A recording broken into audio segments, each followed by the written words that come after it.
Hi, everybody. Welcome to Anecdotes by Addison. I'm here to tell you like it is because that's what I do best. And today, I'm here to tell you about how everything I predicted a year ago, yeah, I was right. It's a cruel summer.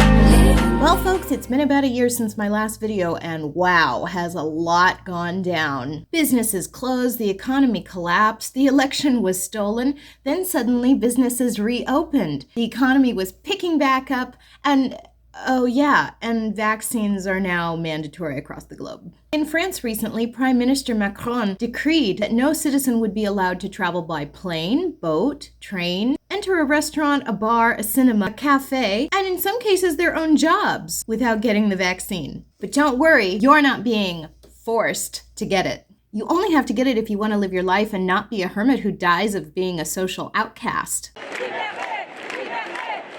Over 100,000 people marched across France Saturday to protest against President Emmanuel Macron's plans to force the vaccination of health workers and require a COVID-19 vaccine certificate or negative test to gain entry to bars, restaurants, and movie theaters. Demonstrators say Macron's sweeping measures announced this week to fight a surge in COVID infections infringe on their freedom of choice.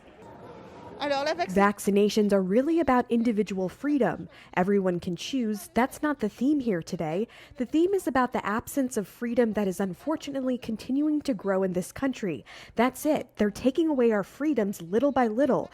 Vaccinated or not, we are all together. In Italy, the Prime Minister Draghi has made the same mandate. Can't do anything unless you get the vaccine. If you want to enter the country of Germany and don't have the vaccine, you can't. If you're an Israeli citizen and want to live a normal life, you can't, not without the vaccine. But don't worry, all of these people in power are stating that it's your civic duty to get the vaccine. לכו להתחסן, לכו להתחסן.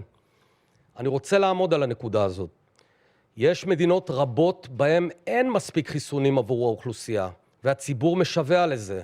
וכאן ממשלת ישראל משקיעה מיליארדים כדי שיהיה חיסון זמין בכל נקודה בארץ. ועדיין מיליון ישראלים פשוט מסרבים להתחסן. לכן הקבינט קיבל היום החלטה שהחל מה-8 באוגוסט סרבן חיסון לא יוכל להיכנס לקולנוע, לתיאטרון, לבית הכנסת, ללונה פארק, למשחק כדורגל או לכל פעילות מעל 100 איש בפנים או בחוץ, אלא אם הוא יביא בדיקת קורונה שלילית על חשבונו. כן, הוא יישא במלוא עלות הבדיקה. אין שום סיבה שמשלמי המיסים ואנשים שכן מקיימים את חובתם האזרחית להתחסן, יממנו בדיקות למי שמסרב להתחסן. It's your civic duty to puncture your veins with an unknown substance. One friend of mine put it quite succinctly. If someone tells me to get the vaccine, I will tell them no, because I'm not going to enter myself into a clinical drug trial at the age of 40. My favorite soundbite, however, is not from any one power in Europe or the Middle East. It's right here on American soil. You know, the land that used to be completely free. From Governor Cuomo himself, Fredo's brother. We have to get in those communities, and we have to knock on those doors, and we have to convince people and put them in a car and drive them and get that vaccine in their arm. That is the mission. We're doomed.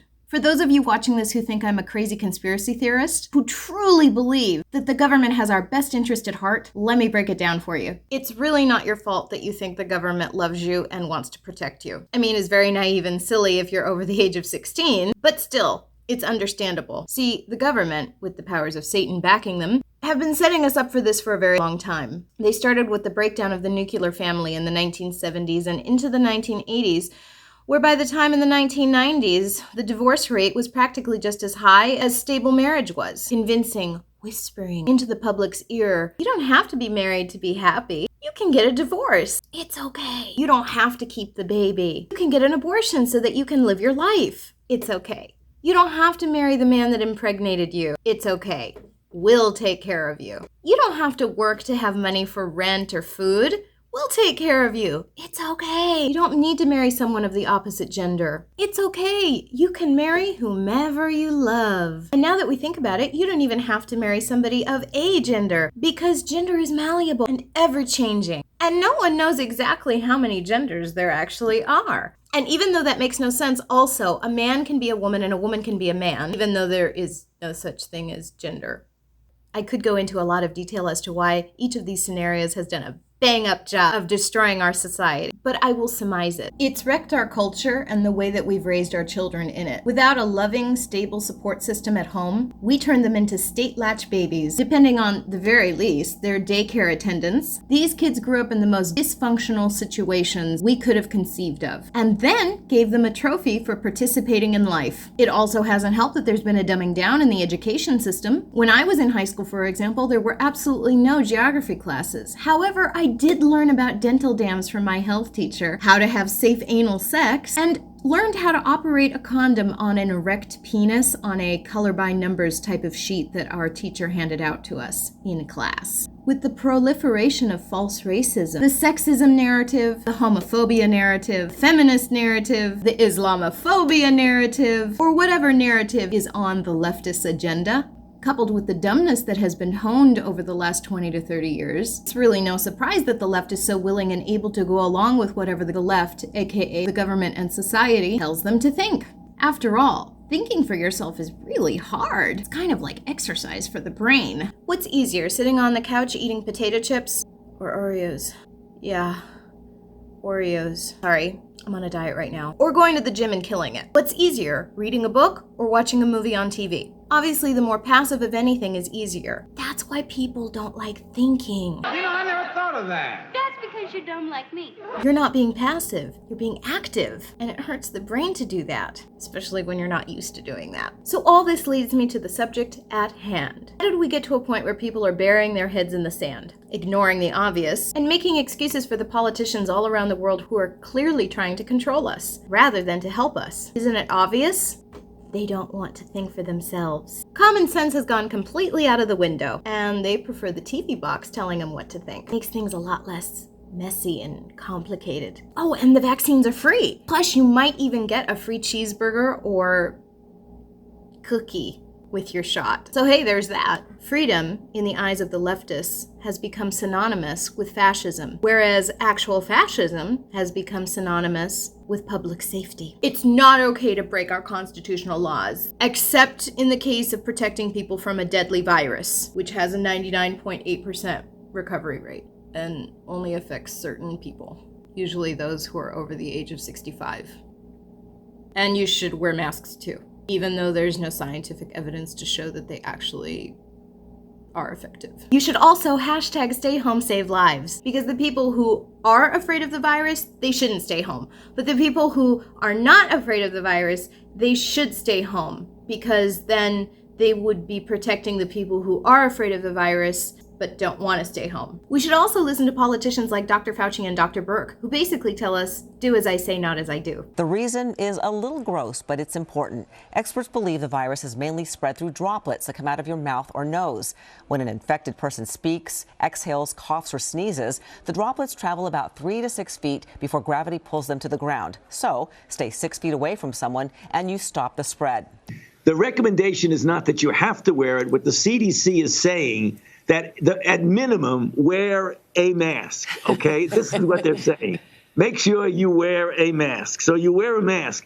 Then you want it to fit better. So one of the ways you could do it, if you would like to, is put a cloth mask over, which actually here and here and here, where you could get leakage in, is much better contained. But once Dr. Fauci thought he was off camera, the mask came off literally. You want to see hypocrisy in action? Look at this. Here's Dr. Fauci sitting within 6 feet of other people in a mostly empty stadium without wearing his mask. Ooh.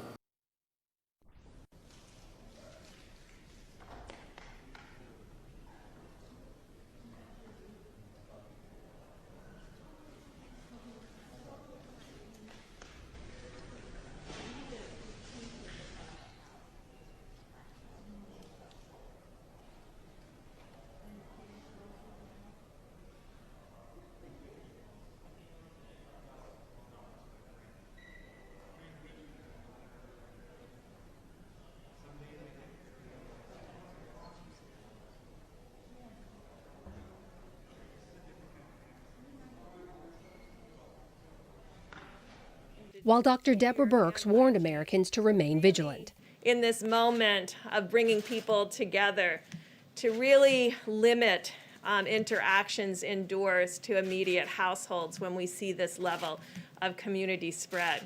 The CDC is urging Americans not to travel for the Thanksgiving holiday. You need to assume that you're infected and not go near your grandparents and aunts and others without a mask. We're really asking families to even mask indoors if they chose to gather during Thanksgiving and others went across the country or even into the next state. Right before Thanksgiving, health officials were warning everyone to stay home for the holidays and limit family gatherings to avoid spreading the virus.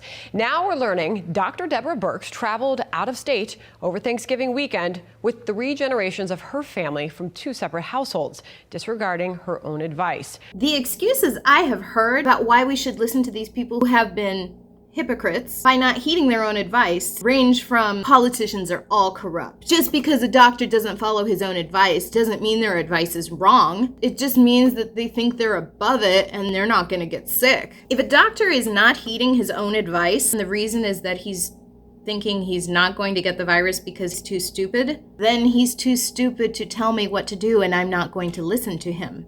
Or if a doctor doesn't take his own advice because he's corrupt, then that means that he's not trustworthy, and therefore I'm not going to listen to him. In either case, he's not a good source of wisdom or advice, and I'm not going to follow his instructions. That would make me not just lazy to do my own research, but would make me pretty dim. So now we're living in a land of illogic too, which is really cool for the powers that be, because they want confusion. No one ever asked the question like, well, if I got the vaccine, why do I still need to wear a mask? Nope. Most people just despise and belittle the never-vaxxers and say that we're killing people. Which again, makes no sense. If you have the vaccine, you're good. That's supposed to protect you, no? Then why do you care if I don't get one? Proverbs 14:33. Wisdom is enshrined in understanding. Wisdom is not found among fools.